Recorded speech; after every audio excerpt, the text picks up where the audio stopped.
এতিয়া আমাৰ কংগ্ৰেছ দলৰ 5টা গ্যাৰাণ্টিৰ সম্বন্ধে যি আমাৰ সংগীত ৰচনা কৰা হৈছে আমাৰ কংগ্ৰেছৰ কৰ্মকৰ্তাসকলে সেয়া নৃত্যগীত পৰিৱেশন কৰিব।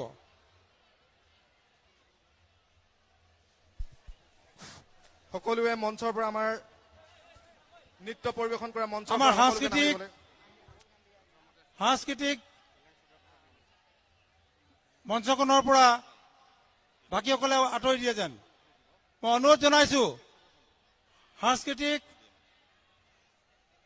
পৰিৱেশন কৰা মঞ্চখন যাতে আপোনালোকে আঁতৰি দিয়ে।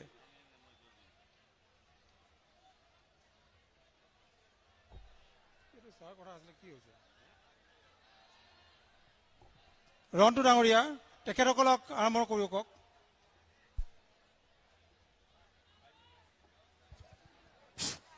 আমি 5 গ্যাৰাণ্টি নৃত্য আমি পৰিৱেশন কৰিবৰ কাৰণে অনুৰোধ জনাইছো। আমাৰ মঞ্চত 5 গ্যাৰাণ্টিৰ নৃত্য আমি পৰিৱেশন কৰিবৰ কাৰণে আমি জনাইছো।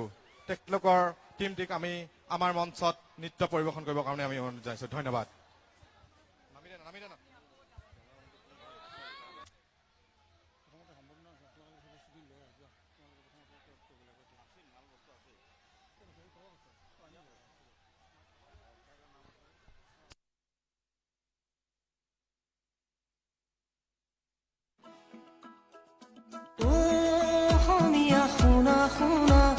কংগ্ৰেছ আহি পালে চোৱা চোৱা আহিছে কংগ্ৰেছ গেৰাণ্টি দেশতে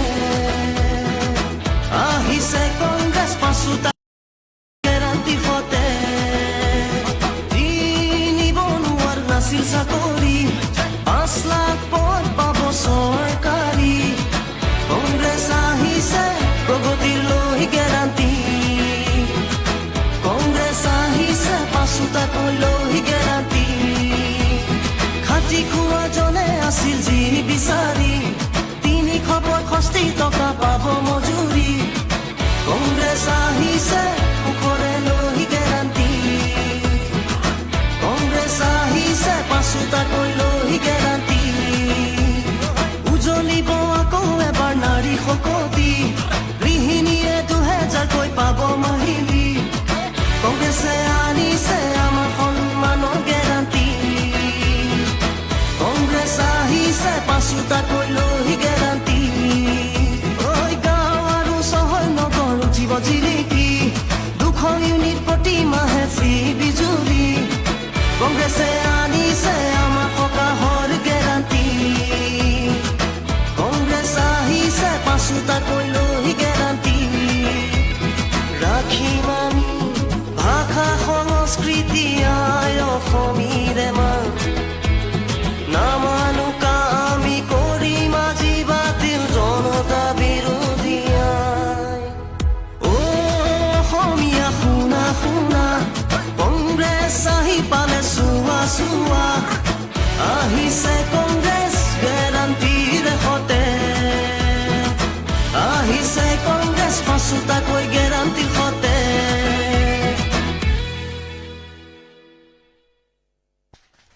ধন্যবাদ। আমাৰ সকলোৰে প্ৰিয় নেতা কংগ্ৰেছ দলৰ নেতা দেশৰ নেতা ৰাহুল গান্ধী ডাঙৰীয়া আৰু কংগ্ৰেছ দলৰ বহুকেইজন বিশিষ্ট নেতা আমাৰ মাজত উপস্থিত হৈছেহি আৰু এটা আজিৰ কাৰণে আমাৰ ডুমডুমা সমষ্টিৰ ৰাইজৰ বাবে এটা তাৎপৰ্যপূৰ্ণ দিন 1971 চনত ইন্দিৰা গান্ধী ডাঙৰীয়া এই ডুমডুমাত পদাৰ্পণ কৰাৰ পিছত আজি দীৰ্ঘ 50 বছৰৰ পিছত তেখেতৰ বংশজ আমাৰ প্ৰিয় নেতা ৰাহুল গান্ধী ডাঙৰীয়াই ডুমডুমাত পদাৰ্পণ কৰিছেহি এইটো আমাৰ বাবে এটা আশীৰ্বাদ স্বৰূপ আমি সকলোৱে হাত চাপৰিয়ে তেওঁক সম্বৰ্ধনা অভিনন্দন জনাও। ধন্যবাদ। আমি সেই প্ৰিয় নেতাজনক ডুমডুমা সমষ্টিবাসীৰ তৰফৰ পৰা সম্বৰ্ধনা জনাব বিচাৰিছো আৰু তেখেতক সম্বৰ্ধনা জনাবৰ বাবে আমাৰ তিনিচুকীয়া জিলা কংগ্ৰেছ কমিটিৰ মাননীয় সভাপতি জীৱন কুমাৰ ডাঙৰীয়া, ব্লক কংগ্ৰেছ কমিটিৰ সভাপতি সোণোৱাল ডাঙৰীয়া আৰু বিধায়ক তথা এইবাৰৰ নিৰ্বাচনৰ প্ৰাৰ্থী কংগ্ৰেছ দলৰ প্ৰাৰ্থী দুৰ্গা ভূমিজ ডাঙৰীয়াক মই অনুৰোধ জনাইছো।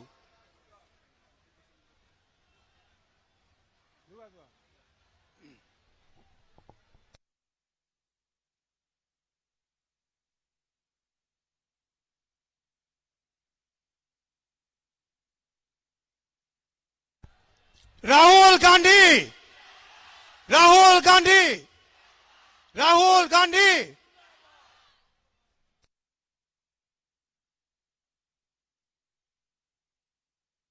ইয়াৰ পিছত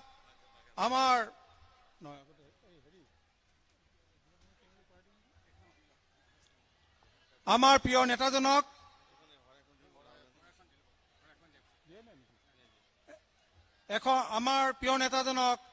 ডুমডুমা সমষ্টিৰ হৈ আমাৰ বিধায়ক দুৰ্গা ভূমিজ ডাঙৰীয়া শৰাইৰে সম্বৰ্ধনা জনাব।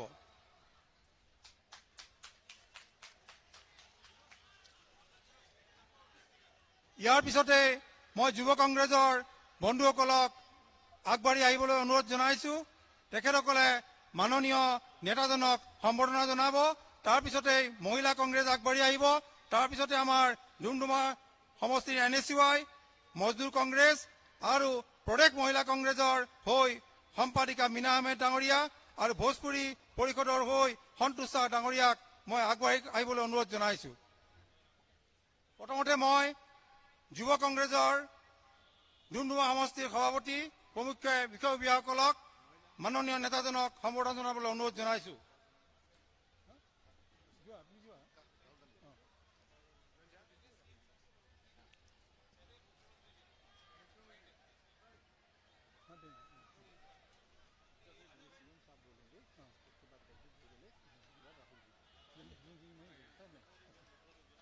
ইয়াৰ পিছতে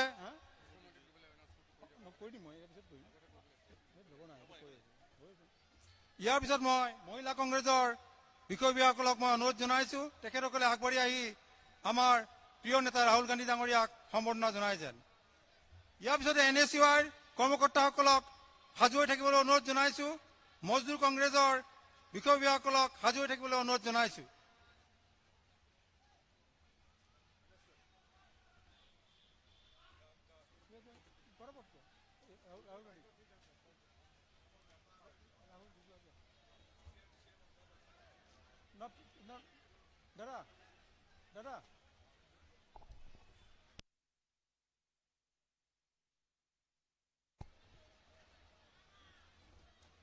মজদুৰ কংগ্ৰেছৰ নেতৃত্বক মই আগবাঢ়িবলৈ অনুৰোধ জনাইছো।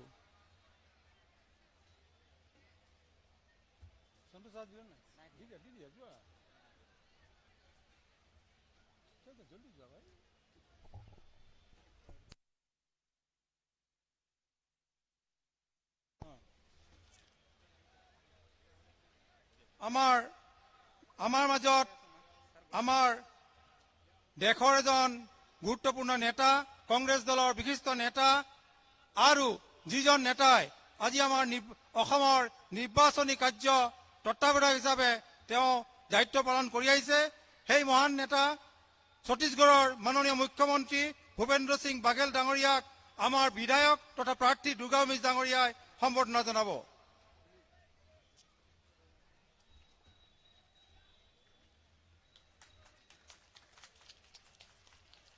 ইয়াৰ পিছতে আমাৰ মাজত উপস্থিত থকা অসমৰ ভাৰপ্ৰাপ্ত নিখিল ভাৰত কংগ্ৰেছ কমিটিৰ সাধাৰণ সম্পাদক জিতেন্দ্ৰ সিং ডাঙৰীয়াক বিধায়ক দুৰ্গা ভূমিজ ডাঙৰীয়াই এখন গামোচাৰে সম্বৰ্ধনা জনাব।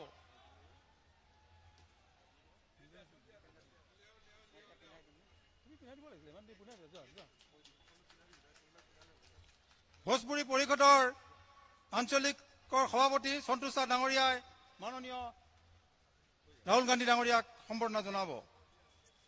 ইয়াৰ পিছতে আমাৰ মাজত উপস্থিত থকা নিখিল ভাৰত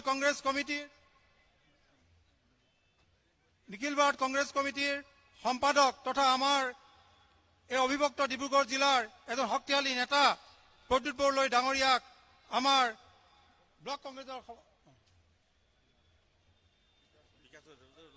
বিকাশ উপাধ্যায় ডাঙৰীয়াক, আমাৰ আজাদ ডাঙৰীয়াই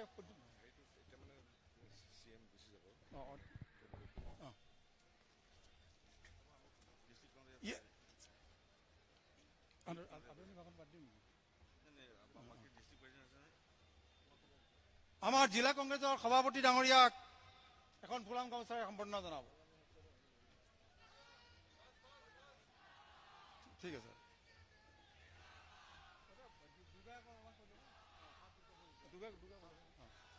এতিয়া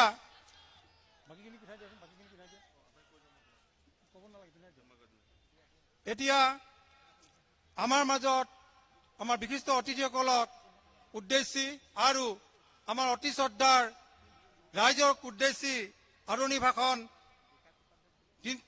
ডুমডুমা সমষ্টিৰ বিধায়ক তথা এইবাৰ প্ৰাৰ্থী দুৰ্গা অমিত ডাঙৰীয়াক দাঙি দিবলৈ অনুৰোধ জনাইছো।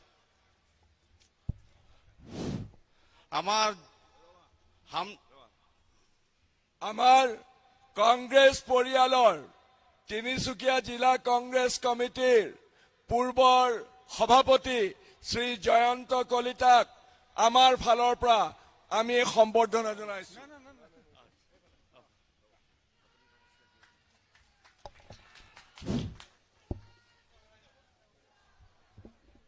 আমার জনপ্রিয় নেতা हमनिकर नेता इंदिरा गांधी के दिन कर, महात्मा गांधी कर, सोनिया गांधी कर, जवाहरलाल नेहरू दिन कर, हमने के राजनीतिक दल के नेता, कांग्रेस के नेता हमने के राहुल गांधी आई गई। राहुल गांधी आले बहुत सुंदर सुंदर 5टा ग्रांटी होते आ है। मैं भाषण नहीं रखम, मैं भाषण न रखो, हम भाषण नहीं कहेंगे क्योंकि हमारा राहुल जी ने बहुत दूर से आए हुए हैं। हमारा छत्तीसगढ़ के सीएम भी आए हुए हैं, छत्तीसगढ़ सीएम जाने वाला भी है जल्दी से जल्दी, इसलिए हम वेलकम करता हूं। मैं आदरणीय जनाइছো, मैं आशा राखिছো আপোনালোকে মোক আশীৰ্বাদ কৰক, আপোনালোকে মোক 8 দিন সময় মোৰ কাৰণে কাম কৰক, কংগ্ৰেছৰ কাৰণে কাম কৰক। মই আপোনালোকক 5 বছৰ কাল আপোনালোকে সেৱা আগবঢ়াম, মই 5 বছৰ কাল সেৱা আগবঢ়াম। বিগত দিনটোত মই আপোনাক কি সেৱা আগবঢ়াম নবঢ়ালো, কিন্তু আপোনালোকে দায় দুখ নধৰিব। আপোনাৰ ভাই হিচাপে, বেটা হিচাপে, আপোনাৰ বন্ধু হিচাপে ক'ৰবাত যদি মই ত্ৰুটি কৰিছো, কথা বতৰা যদি মই ত্ৰুটি কৰিছো, তেন্তে আপোনালোকে ক্ষমা কৰিব। আৰু অহা 27 মাৰ্চ তাৰিখে আপোনালোকে 7টা বজাৰ পৰা আৰম্ভ হ'বলগীয়া হাতৰ চিনত ভোটটো দি পেলাই আপোনাক জয়যুক্ত কৰিব মই আশা ৰাখিলো। ধন্যবাদ। ধন্যবাদ দুৰ্গা অমিত ডাঙৰীয়া। এতিয়া মই আমাৰ মাননীয় নেতা ছত্তীশগড়ৰ মাননীয় মুখ্যমন্ত্ৰী শ্ৰদ্ধাৰ ভূপেন্দ্ৰ সিং বাঘেল ডাঙৰীয়াক আপোনালোকক উদ্দেশ্যি এই নিৰ্বাচনী সভাত ভাষণ ৰাখিবলৈ মই অনুৰোধ জনাইছো।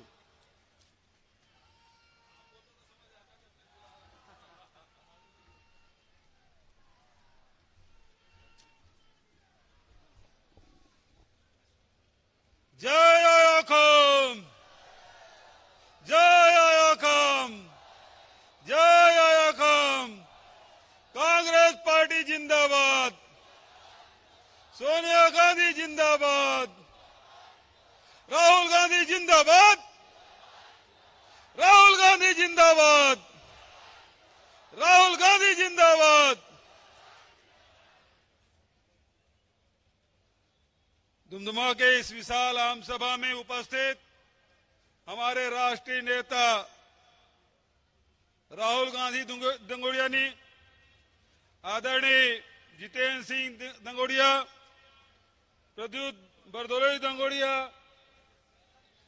जीवन कुर्मी दंगोड़िया, विकास उपाध्याय दंगोड़िया, दुर्गा भूमि दंगोड़िया, श्रीनाथ चेटिया दंगोड़िया, हीरा देवी दिंगोड़ियानी, राजेश तिवारी दंगोड़िया, मंचा सभी अतिथिगण, उपस्थित भाइयों बहनों या साथियों, पार्टी के हमारे सभी कार्यकर्तागण, पदाधिकारीगण, पत्रकार साथियों,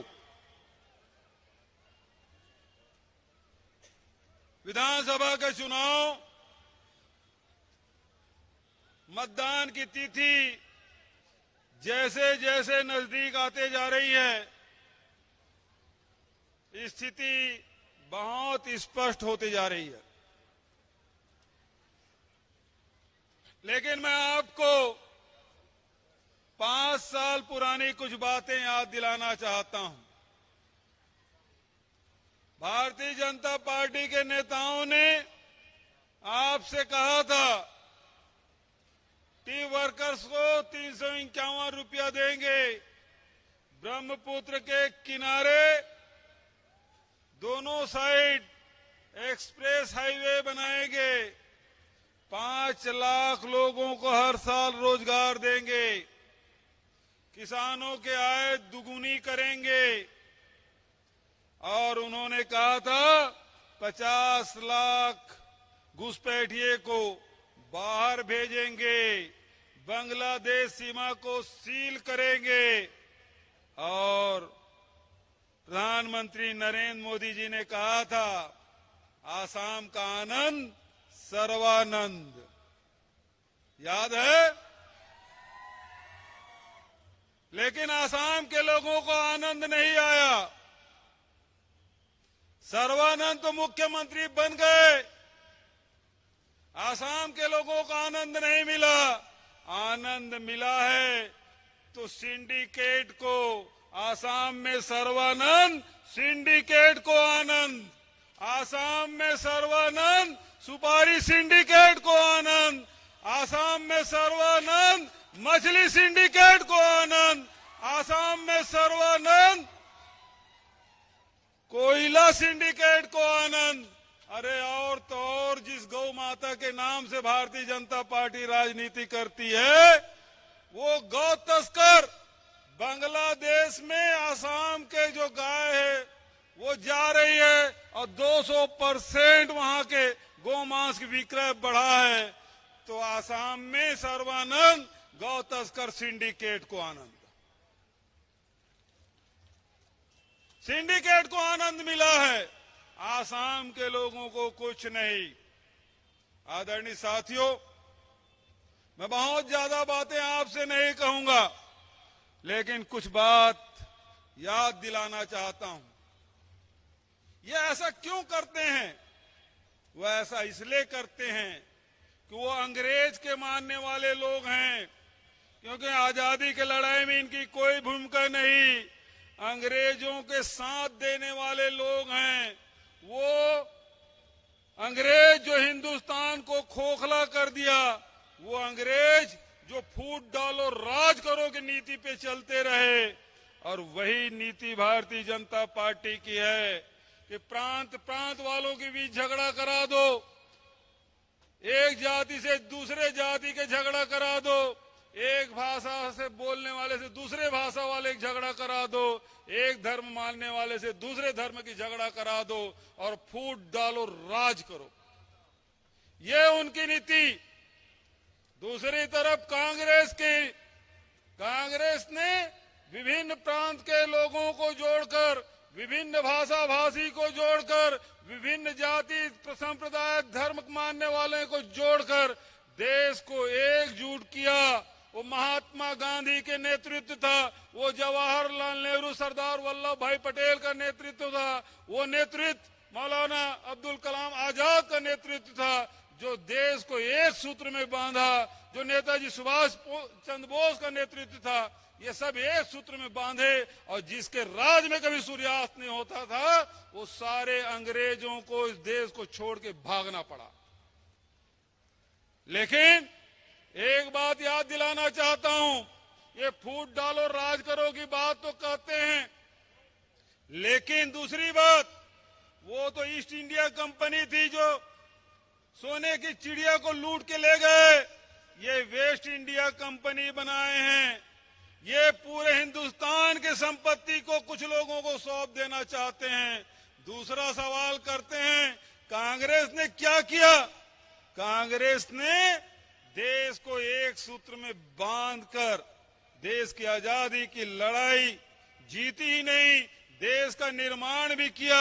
लेकिन ये भारतीय जनता पार्टी के लोगों से मैं कहना चाहता हूं कि जब पूछते हैं कि 70 साल में क्या किया, तो 3 साल अपना भी जोड़ लेते हैं मोदी जी, क्योंकि 1947 से 2017 70 साल होते हैं। फिर अटल बिहारी वाजपेयी जी का भी 6 साल जोड़ लेते हैं, मोरारजी देसाई का भी 2.5 साल जोड़ लेते हैं। लेकिन फिर भी मैं कहना चाहता हूं कि कांग्रेस ने इस देश के लिए क्या किया। मैं भारतीय जनता पार्टी के लोगों से कहना चाहता हूं, जिस अस्पताल में आप पैदा हुए हो ना, वो अस्पताल कांग्रेस ने बनवाया था। जिस स्कूल में तुम पढ़े हो, वो स्कूल कांग्रेस ने बनवाया। जिस कॉलेज से तुम पढ़ के निकले हो, वो कॉलेज कांग्रेस ने बनवाया। जिस सड़कों पे चलते हो, वो कांग्रेस ने बनवाया। अरे जिस लोकतंत्र की स्थापना कांग्रेस ने की, संविधान का लागू करने का काम कांग्रेस ने किया, उसी के बदौलत तुम विधायक, सांसद, मुख्यमंत्री और प्रधानमंत्री बने हो। ये प्रजातंत्र लाने का काम कांग्रेस ने किया है। कांग्रेस ने आपको अधिकार देने का काम किया है, रोजगार प्राप्त करने का अधिकार, शिक्षा प्राप्त करने का अधिकार, भोजन प्राप्त करने का अधिकार, अभिव्यक्ति की आजादी, ये सारे काम कांग्रेस ने किया है। ये लोग तो लूटने वाले काम, लूटने का काम सब कुछ लोगों का हाथ में सौंपने का काम किया है। मैं पूछना चाहता हूं, ये एयरपोर्ट बेच रहे हो, बरदोई एयरपोर्ट, वो क्या तुम्हारे दादाजी ने बनाया था? यहां के ओएनजीसी जो बेच रहे हो, क्या तुम्हारे नाना ने बनाया था? यहां के ऑयल फील्ड बेच रहे हो, तुम्हारे काका जी दहेज में आया था? यहां के रेलवे स्टेशन बेच रहे हो, अब तो किसान के जमीन पे निगाह इनकी है। आदरणीय साथियों, मैं कहना चाहता हूं, ये केवल आपके भावनाओं के साथ शोषण, खिलवाड़ करना चाहते हैं, शोषण करना चाहते हैं आपको। मैं छत्तीसगढ़ से आता हूं, आपके और राहुल जी के बीच में ज्यादा देर नहीं रहना चाहता, लेकिन ये बताना जरूर चाहता हूं, आज से ठीक 2.5 साल पहले राहुल जी छत्तीसगढ़ गए थे। वहां के किसानों से कुछ बातें उन्होंने कही थी कि छत्तीसगढ़ में कांग्रेस की सरकार बनाई है, किसानों का ऋण माफ होगा। किसानों से कहा कि आपके धान की कीमत 2500 रुपये में खरीदी जाएगी।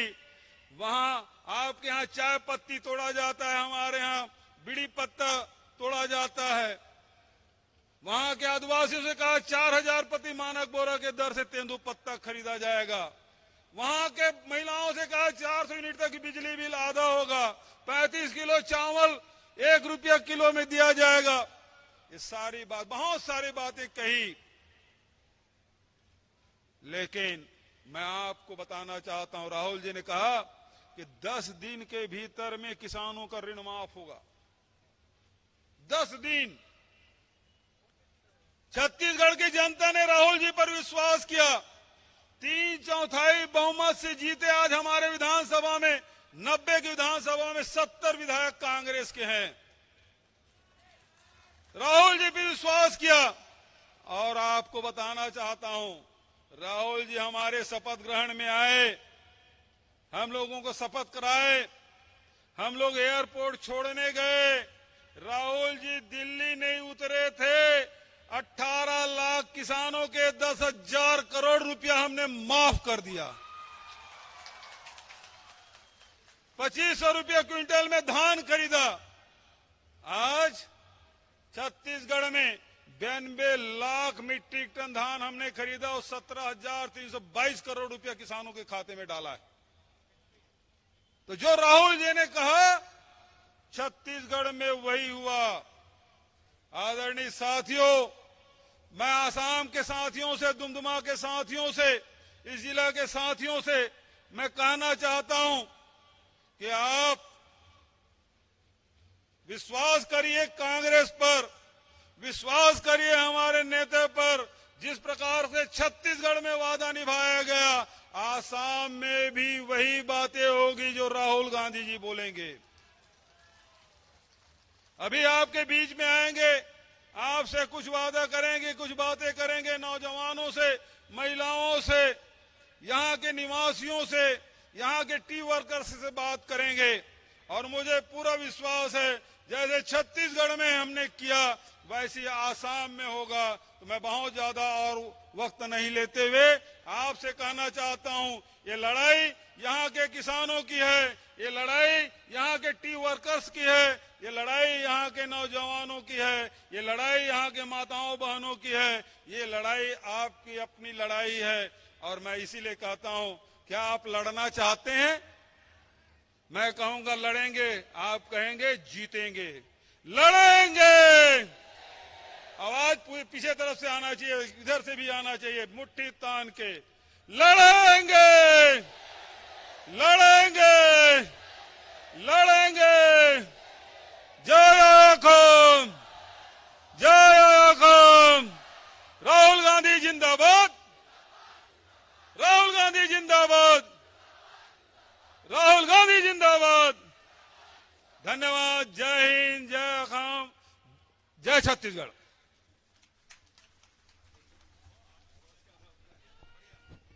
ধন্যবাদ। আমাৰ অতি প্ৰিয় নেতা ছত্তীশগড়ৰ মুখ্যমন্ত্ৰী শ্ৰদ্ধেয় বাঘেল ডাঙৰীয়া, আমি কংগ্ৰেছ পৰিয়ালে আপোনাক সদায় স্মৰণ কৰিম আৰু আশা ৰাখিছোঁ আপোনাৰ যি ভাষণ, যি আপুনি উদাত্ত কণ্ঠৰে আপুনি ক'লে, আহ্বান জনালে, সেই আহ্বান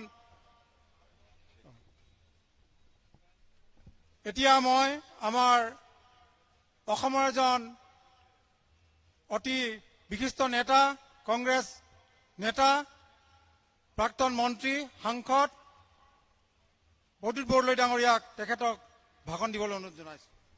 ৰাইজ, আজি আমাৰ মাজত আমাৰ এই তিনচুকীয়া জিলাৰ এই ডুমডুমালৈ কংগ্ৰেছ দলৰ আমাৰ নেতা ৰাহুল গান্ধী ডাঙৰীয়া আহিছে। আপোনালোকে সকলোৱে তেওঁৰ প্ৰতি সন্মান জনাই এজাউৰি হাত চাপৰিৰে সৈতে তেখেতক আদৰণি জনাওক। ৰাহুল গান্ধীজী আজি আমাৰ মাজলৈ আহিছে আপোনালোকক লগ পাবৰ কাৰণে। ৰাইজ, মনত ৰাখিব, কংগ্ৰেছ দলে যুগে যুগে অসম আৰু অসমীয়া, অসমৰ বহল অৰ্থত বিভিন্ন ভাষা ভাষী ধৰ্ম জাতি জনগোষ্ঠীৰ মানুহক কংগ্ৰেছ দলে সদায় বুকুৰ মাজত সুমুৱাই অসমখনক আগুৱাই লৈ গৈছে। বিশেষকৈ অসমৰ চাহ উদ্যোগৰ চাহ মজদুৰসকলৰ কাৰণে কংগ্ৰেছ দলে যেতিয়া ব্ৰিটিছৰ সময়ত যেতিয়া আমাৰ দেশ পৰাধীন আছিলে, তেতিয়া এই চাহ জনগোষ্ঠীৰ আমাৰ শ্ৰমিকসকলক ব্ৰিটিছে বৰ অত্যাচাৰ কৰিছিলে, একেবাৰে বৰ বেলেগে ৰাখিছিলে। তেতিয়া মনত ৰাখিব, কংগ্ৰেছ দলৰ ভলণ্টিয়াৰসকলে মনে মনে চাহ বাগিচাৰ শ্ৰমিকৰ ঘৰত থাকি মনে মনে চাহ জনগোষ্ঠীৰ মংগলৰ কাৰণে চাহ জনগোষ্ঠীক একত্ৰিত কৰি পেলাই অসম চাহ মজদুৰ সংঘটো তৈয়াৰ কৰিছিলে। আৰু কংগ্ৰেছে যেতিয়া দেশ স্বাধীনতাৰ পিছত প্ৰথম চৰকাৰখন গঠন কৰিলে, প্ৰথম চৰকাৰখন গঠন কৰি দেশৰ স্বাধীনতাৰ পিছত আমি কংগ্ৰেছ দলৰ চৰকাৰে চাহ জনগোষ্ঠীৰ মংগলৰ কাৰণে তেওঁলোকৰ ল'ৰা ছোৱালীৰ শিক্ষা দীক্ষা থকা স্বাস্থ্য সকলো ক্ষেত্ৰকে সামৰি টি প্লেণ্টেশ্যন লেবাৰ এক্টখন কংগ্ৰেছৰ চৰকাৰে জাৰি কৰিছিলে। আৰু তাৰ পিছত আমি সদায় চাহ জনগোষ্ঠীৰ লোকৰ কাৰণে, আমাৰ সমাজৰ সকলো লোকৰ কাৰণে, সাধাৰণ লোকৰ মংগলৰ কাৰণে আমি কাম কৰি আহিছো। আজি আমাৰ নেতা শ্ৰী ৰাহুল গান্ধীয়ে আপোনালোকক দুআষাৰ ক'ব। আৰু আপোনালোকৰ যিজন স্থানীয় বিধায়ক দুৰ্গা ভূমিজ আপোনালোকৰ বিধায়ক, আমি আশা কৰিছো এনে এজন নিষ্ঠাবান, এনে এজন কঠোৰ পৰিশ্ৰমী ব্যক্তিক আপোনালোকে আপোনালোকৰ আশীৰ্বাদ দিব।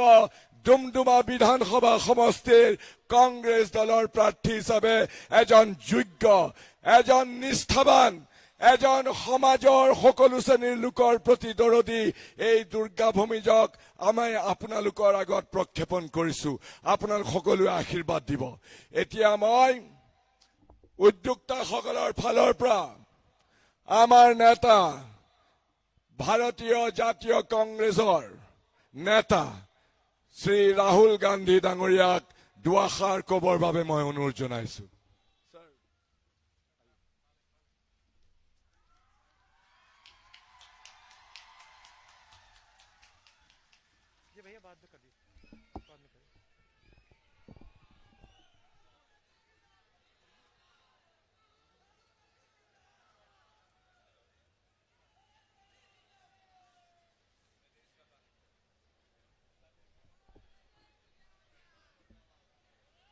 जय आय अहोब।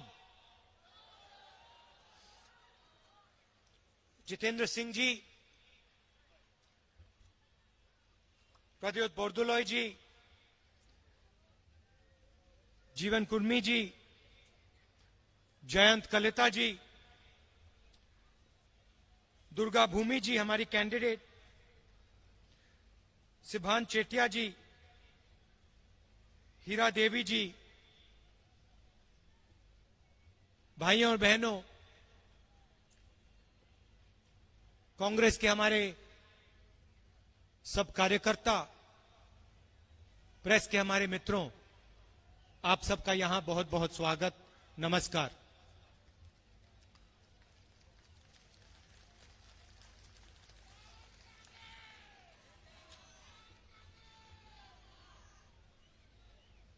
कुछ साल पहले दिल्ली में और असम में बीजेपी की सरकारें आईं और आज मेरी कॉलेज स्टूडेंट से बात हो रही थी और उन्होंने मुझसे 2-3 सवाल पूछे। उन्होंने मुझसे पूछा कि देश में आजकल रोजगार क्यों नहीं पैदा हो रहा है। आप किसी भी कोने में चले जाइए, किसी भी प्रदेश में चले जाइए और आपको पता लगेगा कि हिंदुस्तान अपने युवाओं के लिए रोजगार नहीं पैदा कर पा रहा है। ये सच्चाई है, ये असम की सच्चाई है, ये हिंदुस्तान की सच्चाई। प्रधानमंत्री ने बड़े बड़े भाषण दिए हैं, make in India, startup India, stand up India, अलग अलग नारे दिए हैं, मगर रोजगार हिंदुस्तान में आजकल नहीं है।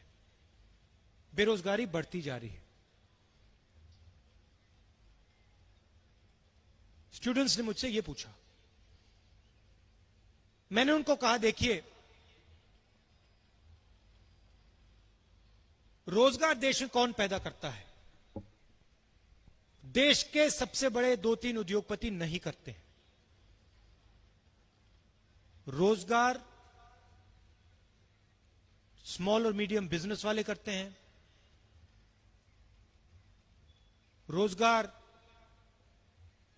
टी गार्डन्स में पैदा होता है, दुकानदार करते हैं, ये लोग करते हैं। और अगर आप देखें तो पिछले 5-6 सालों में इन पर असम की सरकार और दिल्ली की सरकार ने आक्रमण किया है। आपको याद होगा 8 बजे रात को बिना किसी से पूछे देश के प्रधानमंत्री ने नोटबंदी की। याद है आपको? भूल गए? भूल गए? हिंदुस्तान का कोई नहीं भूल सकता, कोई भी गरीब व्यक्ति नहीं भूल सकता कि पूरे देश को प्रधानमंत्री ने 8 बजे रात बोला कि 500 रुपए का 1000 रुपए का नोट मैं रद्द कर रहा हूं। सारे के सारे छोटे मिडिल साइज बिजनेस नष्ट हो गए, खत्म हो गए। उस एक कदम से नरेंद्र मोदी जी ने लाखों लोगों को बेरोजगार किया, देश को चोट मारी। आपसे झूठ बोला कि काले धन के खिलाफ लड़ाई है, स्टेज से झूठ बोला। क्या काला धन मिट गया? खत्म हो गया काला धन?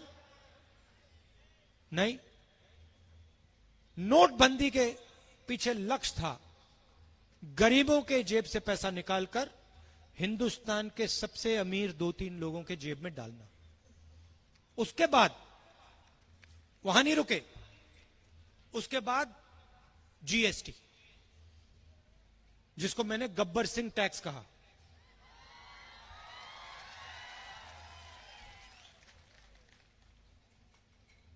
गब्बर सिंह टैक्स, 5 अलग अलग टैक्स, 28% टैक्स। किसके ऊपर टैक्स?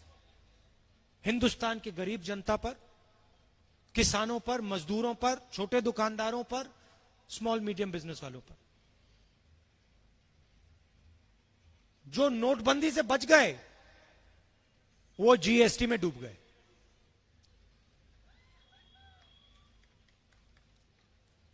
और आज हालत यह है कि देश युवाओं को रोजगार नहीं दे पा रहा है। ये सच्चाई है हिंदुस्तान की। ना कोई फैक्ट्री खुलती है, ना किसी युवा को रोजगार मिलता है। प्रधानमंत्री भाषण देते जाते हैं, कोई फर्क नहीं पड़ता, क्योंकि उन्होंने हिंदुस्तान की जो रीढ़ की हड्डी थी, रोजगार देने वाली जो रीढ़ की हड्डी थी, उसको तोड़ दिया। किसके लिए तोड़ा? हिंदुस्तान के 4-5 सबसे बड़े उद्योगपतियों के लिए। अब नए कानून लाए हैं, कृषि के 3 कानून। पहला कानून कहता है कि मंडियों को बंद करा जाएगा। पहले कानून का लक्ष्य मंडियों को बंद करो। दूसरे कानून का लक्ष्य जमाखोरी चालू करो। और तीसरे कानून का लक्ष्य, अगर कोई किसान सही दाम में कोर्ट में जाना चाहे तो उसको कोर्ट में जाना मना है। इसीलिए लाखों किसान दिल्ली के बाहर बैठे हुए हैं। और नरेंद्र मोदी क्या कहते हैं? नरेंद्र मोदी कहते हैं कि ये लोग आतंकवादी हैं। हिंदुस्तान के किसान को वो आतंकवादी कहते हैं, उनके पार्टी के लोग कहते हैं। और किसान क्या कह रहा है? किसान सिर्फ ये कह रहा है कि जो हमारा है आप हमसे नहीं छीन सकते हो, हम आपको छीनने नहीं देंगे। 2-3 उद्योगपतियों को हिंदुस्तान की पूरी कृषि का जो बिजनेस है वो पकड़ाना चाहते हैं। यह हालत है देश की। यहां आए, असम आते हैं, आपसे वायदे कर जाते हैं। पिछले चुनाव में उन्होंने वायदा किया था कि टी गार्डन के वर्कर्स को वो उनका वेज बढ़ा के देंगे। आजकल आपको कितना पैसा मिलता है? कितना मिलता है पैसा? कितना? 167। सही। बीजेपी के लोगों ने आपसे क्या वायदा किया था? कितना?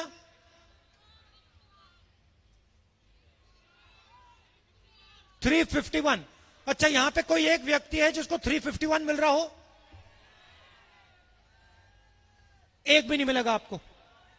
छत्तीसगढ़ के चीफ मिनिस्टर अभी भाषण दिए हैं। छत्तीसगढ़ के चुनाव से पहले ऐसे ही भाषण में मैंने कहा था कि छत्तीसगढ़ के किसानों का कर्जा माफ होगा। बीजेपी वालों ने कहा पैसा नहीं है। मैंने कहा हम पैसा निकाल के दिखा देंगे, पैसे की कोई कमी नहीं। मैं आपको बता रहा हूं और आप इस बात को चेक कर लीजिए, छत्तीसगढ़ में कांग्रेस पार्टी की सरकार बनने के 6 घंटे के अंदर छत्तीसगढ़ के किसानों का कर्जा माफ कांग्रेस पार्टी ने कर दिया था। मैं यहां आपका टाइम जाया करने नहीं आया हूं, मैं आपसे 2-3 चीजें कहने आया हूं। मैं नरेंद्र मोदी जैसा नहीं हूं, मुझे झूठ बोलने की आदत नहीं है। मैं आपको सिर्फ ये बता रहा हूं और टी गार्डन्स के जो हमारे वर्कर हैं उनसे कह रहा हूं, इसको आप अच्छी तरह सुनिए। कांग्रेस पार्टी की यहां सरकार आएगी तो 6 घंटे के अंदर आपका 351 नहीं, आपका 365 हो जाएगा। और मुझे कोई फर्क नहीं पड़ता कौन क्या कहे, दुनिया के इकोनॉमिस्ट कह दें, मुझे कोई फर्क नहीं पड़ता। मैं आपको बता रहा हूं कि 365 गारंटी देके आपको आ रहा है। सीधी बात है।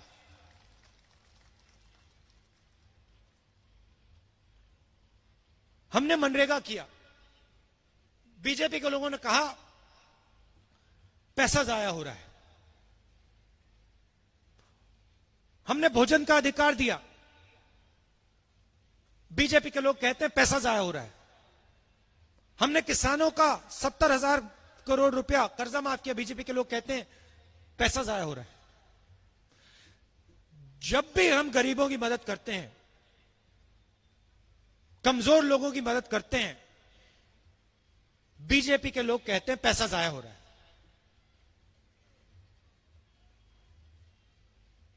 और जब गुवाहाटी के एयरपोर्ट को वो अपने मित्र को बेच देते हैं तो फिर वो कहते हैं पैसे का सही इस्तेमाल हो रहा है। मतलब उनके दिमाग में पैसा सिर्फ अमीरों के हाथ में होना चाहिए, पैसा गरीबों के हाथ में नहीं जाना चाहिए। इस चुनाव में आपने आपको 5 गारंटी दी हैं। पहली गारंटी मैंने आपको सुना दी, 351 नहीं 365, यह पहली गारंटी है। दूसरी गारंटी यह है, ये बीजेपी वाले कितना भी नाच गाना कर लें, सीएए यहां नहीं आएगा। इसको हमने पूरे देश में रोक रखा है। दूसरी गारंटी है कि ये यहां नहीं आएगा, चाहिए कुछ भी कर लें। तीसरी गारंटी 200 यूनिट बिजली के हर परिवार को फ्री में। चौथी गारंटी 2,000 रुपए महीने के हर हाउसवाइफ को गारंटी करके। और पांचवी और सबसे जरूरी गारंटी कि एक बार फिर असम में हम युवाओं को रोजगार देने का काम शुरू करेंगे। और मैं आपको समझा देता हूं कैसे। सबसे पहले बहुत सारे सरकार में सारी पोजीशंस वेकेंट पड़ी हुई हैं। हमारा पहला काम सरकार में इन पोजीशंस को भरने का होगा। दूसरा काम, हमारी यूपीए की सरकार थी तो हमने पूरे नॉर्थ ईस्ट को इंसेंटिव्स दिए थे। स्पेशल प्लान था, चाय की इंडस्ट्री के लिए स्पेशल इंसेंटिव्स थे, बाकी इंडस्ट्रीज के लिए, बिजनेसेस के लिए हम इंसेंटिव्स देते थे, टैक्स कम करवाते थे, मदद करते थे।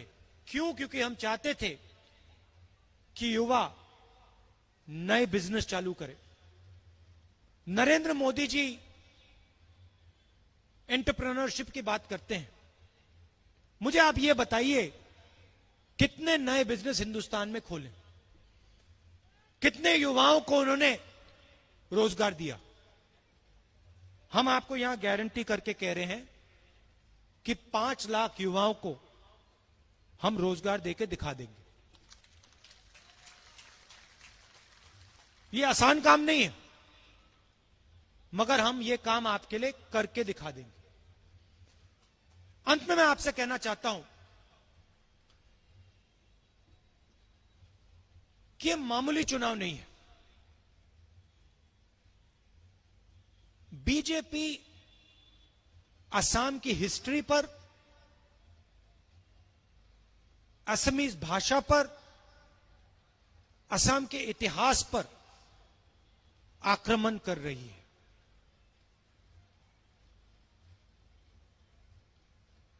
ये कहते हैं कि एक सोच होनी चाहिए, एक भाषा होनी चाहिए। इस देश में अलग अलग सोच है, अलग अलग इतिहास है, अलग अलग कल्चर है, अलग अलग हिस्ट्री है। हम इन सब की रक्षा करते हैं। बीजेपी क्या चाहती है? बीजेपी चाहती है कि असम को नागपुर से चलाया जाए। बीजेपी चाहती है कि बाहर के लोग आए और जैसे इन्होंने आपका एयरपोर्ट लिया, वैसे ही जो आपका है वो लोग उठा के ले जाएं। हम असम को असम से चलवाना चाहते हैं। हमारा जो चीफ मिनिस्टर होगा वो असम की जनता की बात सुनकर काम करेगा, उसका नागपुर से कुछ लेना देना नहीं होगा। यह फर्क है। तो यह चुनाव आपकी संस्कृति को बचाने का, आपकी हिस्ट्री को बचाने का, आपकी भाषा को बचाने का चुनाव है। यह इस चुनाव की सच्चाई है। और इसीलिए असम की जनता इस चुनाव में महाजोत को जिताकर ही दिखाएगी और बड़ी बहुमत से जीतेंगे। मैं आपको दिल से धन्यवाद करना चाहता हूं। शाम का समय है, आप दूर दूर से आए हैं, आपने मेरी बात इतने प्यार से सुनी, इसके लिए बहुत बहुत धन्यवाद। जय हिंद।